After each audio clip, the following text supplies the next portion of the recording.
Make sure this thing's going to record. Okay. Milestone 4, develop a summary of the business benefits are expected to flow from the consulting project. The benefits need to be specific and quantified. This will make more sense in 738 in terms of being able to quantify the benefits that your project is going to provide to these people. This is the quantitative part, not the qualitative. Qualitative is quality of life kind of things, organizational culture, job satisfaction, those kinds of things.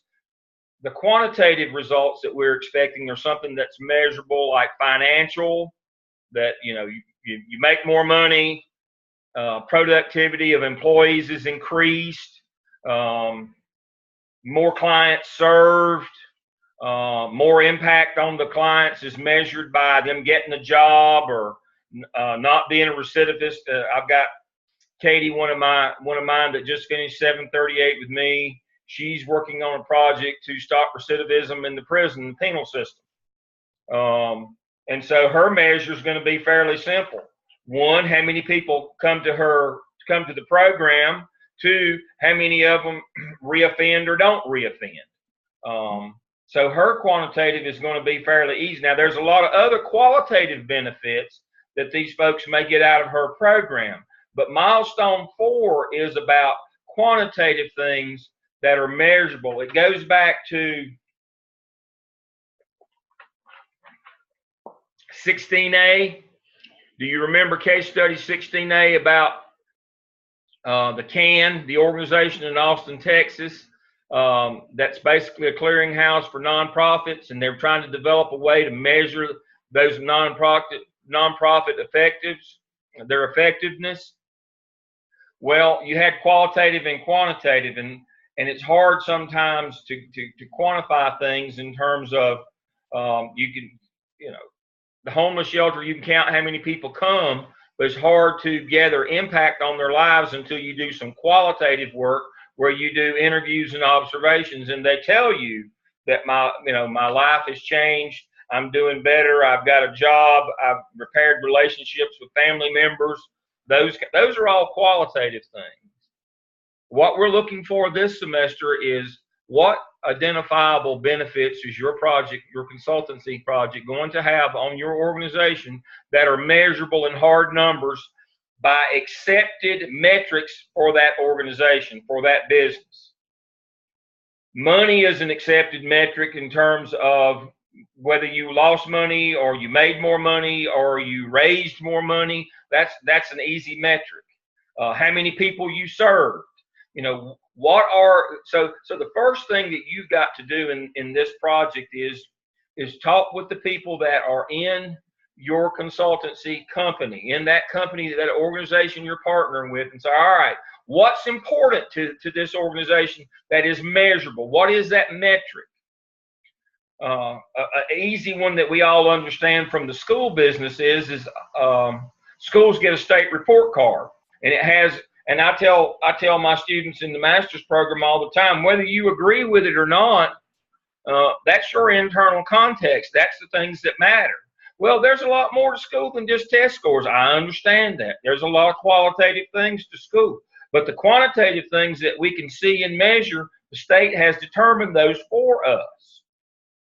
Every organization kind of sets its own metrics as to the measurables that are important to that organization. For example, Brandon, the organization that he's working with, the number of customers, that's an important metric. And how much money they make off each one of those customers. That's an important metric. So you need to do a little qualitative work in terms of interviewing your person, the person that you're working with at that organization, and saying, all right, what are the measurables? What are the deliverables of this organization that are important to people in the leadership of this organization, to stakeholders in the community that are funding or supporting this organization? What number things do they want to see a good number go up or a bad number go down? In the school business, we have two kinds of numbers. We have good numbers, which are academic scores we want to see go up. We have bad numbers, which are attendance and discipline problems we want to see go down. We want to see absenteeism and misbehavior, referrals, suspensions. We want to see those numbers go down. On the other side, we have the good numbers, the academic achievement we want to see go up. So don't just limit yourself on your metrics to things that you want to see improve in terms of we want this number to go up. There also, you need to ask, are there things that we want to see decrease as a metric? Quantitative work is things that are that we can operationally define, metrics that we can operationally define that are accepted throughout. Weight is a measure. It has an operational definition.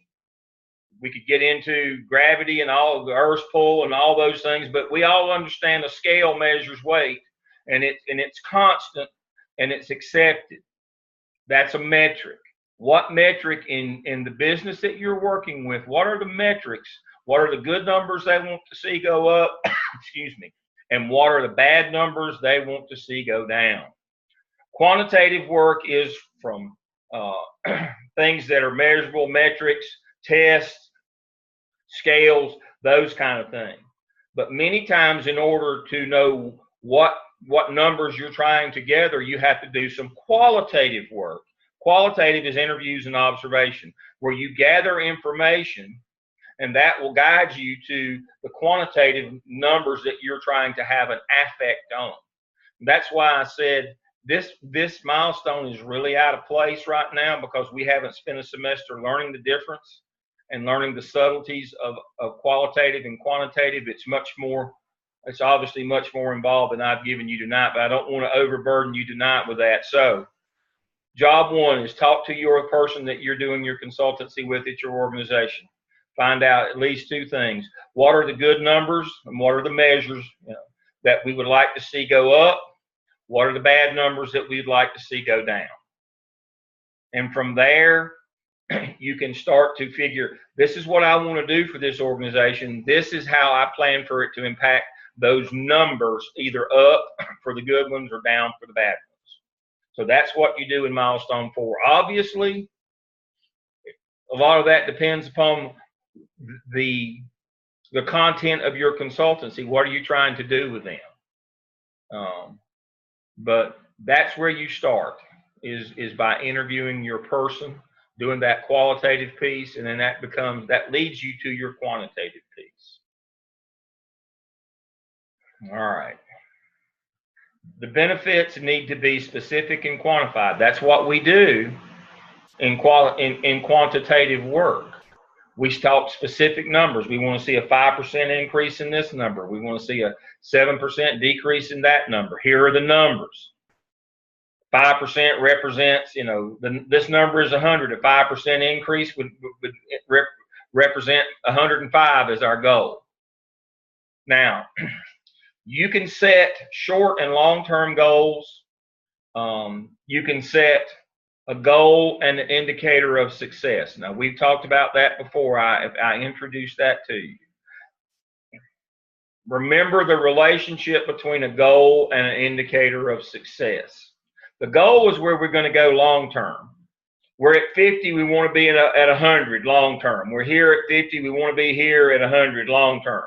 But we can't expect to go from 50 to 100 in the first year. What would be a realistic indicator of success after we do what we do with this company? What would be, for the first year, what would be a realistic indicator of success?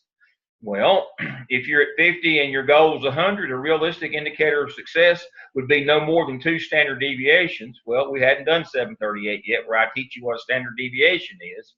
But usually on a 100-point scale, it's usually 5. So somewhere between 5 and 10 points of gain in 1 year would be considered successful. That would be an indicator of success if you made 1 standard deviation of gain. The problem that we get into is we say, we're at 50, our goal is 100, and anything less than 100 is not successful. No. That would be a number of standard deviations, and you normally don't get more than 2 standard deviations of gain in any one time cycle. If you do, there's probably something wrong. So make sure that when you try to quantify the benefits that you're expecting to get, that you acknowledge we want to be up here eventually. We're right here now, but somewhere in between, incrementally, would be an indicator of success for this year, for the year that I'm going to be working with them and implementing these practices that I have that I have laid out in 2 and 3, in milestones 2 and 3. When I go to implement those, I don't expect that I'm going to get all 50 points of gain in 1 year. A realistic goal would be between 5 and 10 points of gain on a 100-point scale. All right, let me pause. Have I made any sense at all so far? Do you understand what we're asking you to do? This would be yes, this would be no. Everybody's got it. Everybody understands. If this is about quantitative, this is about numbers. I will freely acknowledge that there's more to your consultancy and there's more to improvement than just numbers. But this milestone is only about the numbers. Some of the other milestones will address the qualitative benefits of what you're doing. But this one is about the actual numbers. If you don't remember as much as you think you ought to, go back and review case study 16A that we did semester before last. Just kind of review what you did there, and it'll help you with what you're doing here. Don't get all bent out of shape that we haven't delved too deep into the statistics, the 738 semester. You've got enough. I feel comfortable that all of you know enough so far that you understand that you're going to do some qualitative work, interviews and observations to determine what numbers are important to your organization, and that you'll set realistic, you'll have a goal, but you'll set realistic indicators or short-term goals. Indicators of success is another way to say a short-term goal. Goal itself is referred to as the long-term goal, where we want to end up, but we have stops along the way. Those are called indicators of success in our business. All right. Questions you have for me? No? Well, I started late and still finished on time. That's a first. It's only 7:30. I've done well. I appreciate you all joining me tonight. I'm looking forward to seeing you all in person on June the 9th. Brandon, send me that address so I'll double check and make sure I know where I'm going on Thursday. If you have something that you need to run by me, you can always call me. And we will we'll hook up in 738, and we may have to go back and readjust this one, but that's okay. These are works in progress. I don't expect them to be final form. Don't stress about this, and don't try to write a 20-page paper on this. This is a couple pages. This is just kind of a guideline of where you want to go. What I'm looking for is your thought process. Things like, we're at 50. I want to be at 150. We're going to do it in 1 year. Nah, that's not good. So I'm going to be looking for the thought process you put in these, and to make sure that you've gone to the company where you are, just like Jess. She's gone to, the dean over at the human health services or the nursing school over at Gaston, and what numbers do you want to go up and what numbers do you want to go down? And it's just that simple. Qualitative work is not that involved. All right. Is everybody good? Anything for the good of the group before I go? Yeah, I got a question. Yes. Once we're through with all this, is this going to be like a humongous paper? Is it a presentation? What do we do with all this once we're through? Talking about your consultancy? The whole thing, yes. All of the above. Okay. And I get to be in the audience and heckle you. That's the best part. At the end, you will have a paper, and you will have to also get up and present that paper to a large audience. Ooh, that sounds great and fun. And Dr. Hamilton will schedule those. He's been scheduling some of them. Now, I think they do them over at, Tucker. Ooh.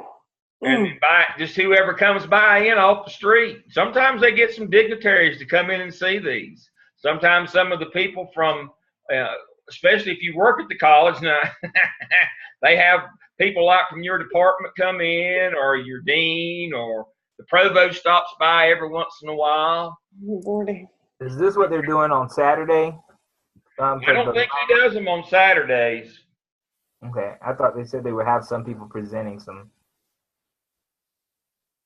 Some of their consultancies. I think that's just for your edification, so you'll kind of see how it goes.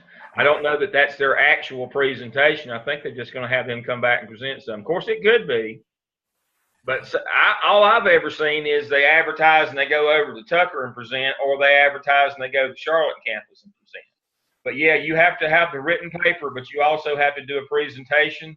The expectation is you'll do a PowerPoint, just like when you do a dissertation defense. You have a PowerPoint that has the big ideas up on the PowerPoint. That's why I've been working with you. You know, just like when we did. It's kind of like when we do case studies. You know, you have a PowerPoint presentation. I don't make you do a big written presentation, but except at the end of the semester, just like you did a written presentation. So you will have your written consultancy project. You will have a PowerPoint that you will work through as you do your actual oral presentation of your consultancy. Quite honestly, Jess, hardly anybody ever shows up for those except for the people involved. You know, sometimes people will come stumbling along. And all of us who come, we're not going to give you a hard time because we're pulling for all of you. So it usually is a lot of fun and it goes well. Okay. It really, most people when they get through it say that it was one of the most rewarding things that they've done. I mean, there's some anxiety and pressure, but you know, it's only what you put on yourself. Mm-hmm. But that's the culminating project, just like you do a final defense and with the dissertation, you do a final presentation with a consultancy capstone project. Okay. All right, good question. I'm looking forward to it already. Y'all are just 3 courses in. We got a while to go, but we're going to get there. We will, since I will have you all in 738, we're probably going to spend more time than usual. We're going to kind of, we're at that point, we're going to stop and we're going to work and rework all of your milestones and get them to where they need to be at the end of 738, so that after that it will go pretty smoothly. We'll readjust all the first 7 or 8 that you did. Well, let's see, you'll be at 6 by then. You'll be at milestone 6. So the first 6 that you did, we'll kind of clean up the first 5 and work on the 6th one. And when you walk out of 738, you'll pretty much be where you need to be in terms of, after that, it'll roll pretty quickly. So if you look next semester, you have to do your risk assessment. And then in 6, a detailed summary of the key assumptions on what you've planned and executed, restrictions, constraints, all your limits. And once we get through that, it'll be easy to develop your outline of the project plan, and the budget, quality assurance, track performance, overall plan. You'll do your SMART goals, and then your final product in the last semester, which includes a written document, including project plan and timelines, actual performance result, and a presentation document, PowerPoint. So that's what 11 is, and that's what I just explained to you. And then you will present that. Obviously, you'll just present your PowerPoint at your final presentation, but yes, you'll have your written document that has all these things in there. So there you go.